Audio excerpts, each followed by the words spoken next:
Hello everyone, this is the Grand Cat and we have a very sneaky video for you. This video is only going to go up after Summer Kerd. So this should be the deck that I'm using at Summer Kerd. So here's the red line, it is Seraph Snow. And look at all those lovely SPs and this one DSR Seraph Snow. So the reason why I am going to be playing this, let me just spread that out so that everyone can see it. The reason I'm going to be playing this is because I am fairly certain that my opponent, Alex, is going to be playing Barrow Magnus, and I wanted to play a deck that would get around that. So, we have our 4 grade 4 pure light Seraph Snows. We have 4 of Cuff Spring, which is on place. Your opponent puts a card from hand into prison, and then they get to draw a card. We have 4 of Accused Macarite, which is on place Soul Blast 1. Your opponent puts the top card of their deck into prison. We have 4 of Barrage Litra? Is that her name? Barrage Litra? Litra. Interesting. I've never actually bothered to read her name before. But when she attacks, any cards that's put into Guardian Circle are put into prison, and anything that's retired from Rearguard is put into prison as well, so it's guaranteed 1 in prison. We are playing 1 of Rouge, which is when she's placed Soul Blast 1, you put an opponent's front row Rearguard into prison, but also if there's 2 or more cards in prison, she gets plus 5,000 power, but more importantly, plus 10,000 defense. And defense is what we are working with here. And we have 4 of Violet. Now, Violet says when she's put onto Guardian Circle, Soul Blast 1, choose one of your units, and for this battle, that unit cannot be hit by grade 2s or less. So, Barrow Magnus is really the only grade 3 that you play in Barrow Magnus, so that means that this guards almost every rearguard attack. And the problem with Barrow Magnus is those big rearguards, Barrow Magnus, when it calls units out, those units gets plus 10. If they are Persona Ride, if Barrow Magnus has done Persona Ride, then it's plus 20. And if you're using the Dagger guy, it gives plus 5 to the front row. So if you're doing 2 of them, then it's plus 30. So those are 40k rearguards. And this just completely nullifies that. We are no longer playing Gleamer. Gleamer came out of the deck. And instead, we are playing 4 of the Hyperspeed Robo, which is once per turn, not on place. Card Blast 1, Soul Blast 1, and imprison an opponent rearguard. And if they have 3 or more cards in prison, you get to draw a card. So even if you can't imprison one of their cards, you still Card Blast 1, Soul Blast 1 to draw a card if they have 3 or more cards in prison, which is very easy to pull off with this and this in particular. So that is what makes that very strong. We have the 1 prison, of course. The 1 prison has to be played in the deck. The rest of it is the triggers. So we've got the 4 perfect guards. We have the 1 over trigger, but as per the rules of the championship, this over trigger is going to be replaced by this 8th critical trigger. So that is going to go there instead. We have the other 3 critical triggers. We have the 4 effect critical triggers. So we're going to be playing 8 crit. We have the 4 effect draw triggers, and because I know the opponent is playing Barrow Magnus, and Barrow Magnus, of course, is if you've got 10 or more cards in Soul, Card Blast 1 gets plus 10 in crit, we are playing this heal trigger because I know what my opponent is playing. And this heal trigger is when this unit is placed on Guardian Circle, if the attacking unit crit is 2 or greater, and its critical has been increased by a non-trigger effect, or its original critical is 2 or greater, this unit gets plus 15 till the end of the battle. So these things are 25k guard against Barrow Magnus itself. And in addition, so these are 25k guards each. These are 10k guards. This is 15, but they're both criticals, which are required. We are playing the 4 perfect guards, of course. We are playing the 4 violets, which is Soul Blast 1 to nullify an attack by a rear guard. We are playing this, which is the draw engine. We're playing this, which is a 15k guard. We are playing this card, which, if we power this up and he doesn't have a perfect guard and he has to guard with multiple cards, all of the cards that get guarded with all go into prison, which helps get this up to the 10 cards in prison. So the grade 4 Seraph Snow is when she's placed Can't Blast 1, Soul Blast a Seraph Snow, which you're always going to have a Seraph Snow in Soul because there's nothing in Barrow Magnus that gets rid of them. And then your opponent chooses 2 cards from their hand, 2 cards from their field, and 2 cards from their soul to all go into prison. Now, Alex is probably going to be quite a smart player, and he's probably going to use the grade 2 that after it attacks goes into soul to countercharge, so that he doesn't have the cards on the field. But however, it's still 2 cards from soul and 2 cards from hand, and also removing that soul and getting that into prison is going to hinder Barrow Magnus a little bit.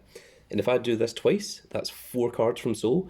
And the thing is, he can't put himself on no cards in soul like some other decks can. So it's guaranteed to take cards out of soul, and it's also guaranteed to take cards out of hand as well. And the other thing is Barrow Magnus can also come close to decking out, and this makes your opponent draw a card. It makes them discard a card from hand and draw one. This takes the top card of their deck away from them, puts it into prison. And although Alex does have the grade 2 that's on place, Can't Blast 1, put all of your normal units. Put as many normal units from your soul into the bottom of your deck as possible, or shuffle it into the deck even. That helps refill the soul, but it also takes away the chances of hitting triggers, and also it takes away cards from the soul. And the thing is, if I manage to get 10 cards in the prison, and also Alex has 15 cards in his soul, that's 25 of his cards that are gone. That's not including how many are on the field and how many are in the graveyard or how many's in his hand. But it means that there's even less in his deck. And this is what I'm thinking of. I'm thinking the options are either deck out, and I've got a lot of defense. This prevents the rearguard attacks. This is 25k guard against the Vanguard. We've got the perfect guards, obviously. We've got the 15k defense, and the rest of these are pretty basic. And also this is going to be drawing a card, essentially, every turn. And the thing is, this is Soul Blast, Seraph Snow, which we don't care about. This is free, this is Soul Blast, this is free, this is Soul Blast, this is Soul Blast, this is Can't Blast and Soul Blast, and the rest of it is all just triggers. But all of that Soul Blast is going to be mitigated because we're playing against Barrow Magnus, and once it gets into 15 cards in Soul, it's going to put all my rear guards into Soul as well, so I'm not going to have to worry about these Soul Blast costs, because there's going to be the soul in there to take care of it. And if the soul isn't in there to take care of it, it means that Alex doesn't have 15 cards in soul, which means that I'm not that worried either, because it means I should still be in a stronger position. And that is why I have decided to play Seraph Snow in the first ever WKC Championship match. That is my thought process going forward. I thought about playing Magnolia, but we already saw that Magnolia lost once in the finals of the KC Championship 2022, so I didn't want to do that again. I thought about playing Barrow Magnus because in order for me to get into this match, into the WKC Championship match, I had to beat Alex as well. So I played Barrow Magnus, and in the mirror match, I was able to beat his Barrow Magnus with my Barrow Magnus. So I thought I could just play Barrow Magnus again, but I wanted to try and get something that allowed me the advantage of knowing what the opponent is most likely to play. And if Alex plays something different, if he plays something that's not Barrow Magnus, then it'll catch me off guard. But the thing is, this will definitely catch Alex off guard, because I don't think Alex has ever seen me play Seraph Snow. At least not grade 4 Seraph Snow, because I don't actually remember having ever played this in any events so far. So what has been taken out is I took out 4 Gleamers. Gleamer is on place, call another copy of it, and then both of them get plus 5,000, so the 13k boosters. I took them out because I wanted to go for defense instead. I also only used to play 3 of Hyperspeed Robo, and I used to play 2 Rouge, and I've swapped that over because I don't have any other grade 1s other than Hyperspeed Robo, and I wanted to max out the ability to draw cards so that I can draw into this grade 4, because if you remember the finals of the KC Championship 2022, one of the major reasons that I lost was because I didn't draw into the grade 4 Magnolia, and even if I did draw into the grade 4 Magnolia, there was a certain point where I had so few cards in hand that it wouldn't have made any difference anyway. So what my tactics are going into this is I'm going to play defensively, of course, with this, with this, with this, and of course the 15k triggers, and I'm just going to try and survive until I get into the grade 4. I'm going to be playing these cards because they can be played at any point. I'm going to be playing this, of course, and we're not going for any kind of early rush, but we're not going to damage deny him either. So the idea is to just try and play the long game and win late stage rather than win early, because we want to go into this, and if I can go into this twice, I think I win. And I think if I go into it 3 times, then that guarantees victory, because each time it's taking 2 cards from hand, and taking 2 cards from hand is a huge, huge thing. Now, Barrow Magnus will draw a card every single turn and drive check 2, so it's always getting the +3 cards, but this has triple drive every turn, so it's also +3 cards. The only difference is that this deck has no way of getting cards back into the deck, so I need to be careful that I don't deck myself out. But we're only playing 4 draw triggers, we're only playing 4 of these guys that allow us to draw, and once I hit into one of these, I think that's going to be me. I think I'm going to stop trying to draw cards unless I'm in a situation where I feel that more needs to happen. And of course, the prison will let us get 3 cards into soul in the first place, so that's going to help with a lot of the soul blast costs early on, and then the rest of it I'm going to be relying on Alex using Barrow Magnus. So that is my strategy. That is what I've got planned for the WKC Championship. Obviously, this was recorded on the Wednesday before the championship, so me and Baron, who is my manager, had been talking quite a bit about this over the phone, and we decided I'd cut it down to a few different decks that I wanted to play. I thought about playing. I didn't want to play anything that was grade 4, even though this is grade 4, because I thought it was too slow. I didn't want to play anything that really took any kind of length of time. I wanted to play something that would win quickly, so I thought very much about playing Bagsavra. That was a major option.